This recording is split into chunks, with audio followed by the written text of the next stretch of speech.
Biasanya kita dengar kes orang kadang-kadang dia orang pergi mandi sungai ataupun mandi air terjun. Lepas tu nak kena pula tu musim-musim hujan, musim-musim tengkujuh. Lepas tu balik-balik rasa demam-demam, jaundice, lepas tu masuk hospital, kegagalan organ and then meninggal dunia. Jadi kat sini doktor cakap dia kena penyakit kencing tikus. Jadi apa sebenarnya penyakit kencing tikus ni and betul ke dia sebenarnya disebabkan oleh kencing tikus? Jadi penyakit kencing tikus ni nama dia ialah leptospirosis. So dia disebabkan sebenarnya oleh bakteria yang bernama Leptospira. Tapi kenapa nama dia kita panggil kencing tikus kalau dia disebabkan oleh bakteria? Sebab bakteria Leptospira ni dia banyak terdapat dalam tikus, di mana dia duduk dalam tikus tapi dia tak menyebabkan jangkitan dekat tikus tu. Jadi kita kat sini kita panggil tikus ni sebagai host ataupun natural reservoir untuk Leptospira. Maksudnya dia akan bawa bakteria ni mana-mana dia pergi, dia tak sakit tapi bila dia kencing dia akan keluarkan bakteria ni dan menjangkiti ataupun mencemarkan kawasan yang tempat-tempat yang dia kencing tu lah.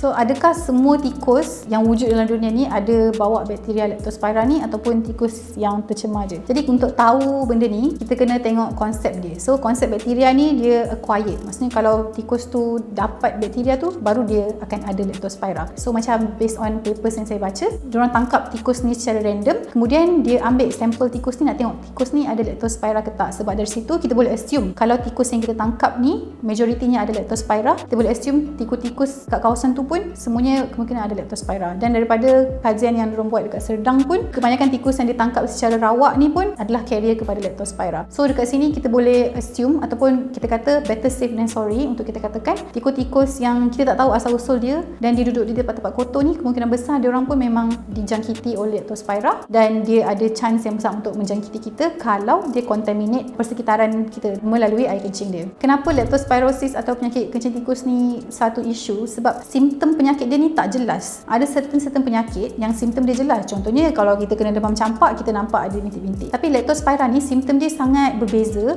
dan lain-lain orang akan mendapat simptom yang berbeza. Contohnya ada orang yang bila dia kena leptospirosis, dia cuma akan ada simptom macam sesama, demam, sakit kepala, muntah-muntah. Ada orang yang simptom dia akan melarat lebih teruk, dia terus dapat jaundice. Ada yang sampai efek pada selaput otak dan yang bila dia melarat lagi apabila tak rawat, bakteria ni akan infect tisu dalam badan, pergi ke organ, akan menyebabkan kegagalan buah pinggang. So bila buah pinggang tu dah gagal, kat situ pun dah susah dah kita nak rawat lah. Tapi dia punya cabaran dia sebab kita nak rawat tu, kita kena diagnose ataupun kita kena tahu dulu, oh orang ni ada penyakit kencing tikus, baru kita boleh rawat. Tapi bila simptom dia pun sangat rawak, dari situ jadi satu cabaran lah untuk kita diagnose Leptospira. Jadi apa yang penting ialah kita pergi ke kawasan-kawasan yang berisiko untuk mendapat leptospirosis. Contohnya kita mandi dekat kawasan yang ada tikus dan musim hujan. Sebab kita tahu bila hujan, air hujan ni akan carry semua najis-najis tikus ni masuk ke sungai. Ataupun kita makan dekat tempat-tempat yang tak bersih, kita nampak ada tikus, kita makan kat situ and then beberapa hari lepas tu kita nampak simptom-simptom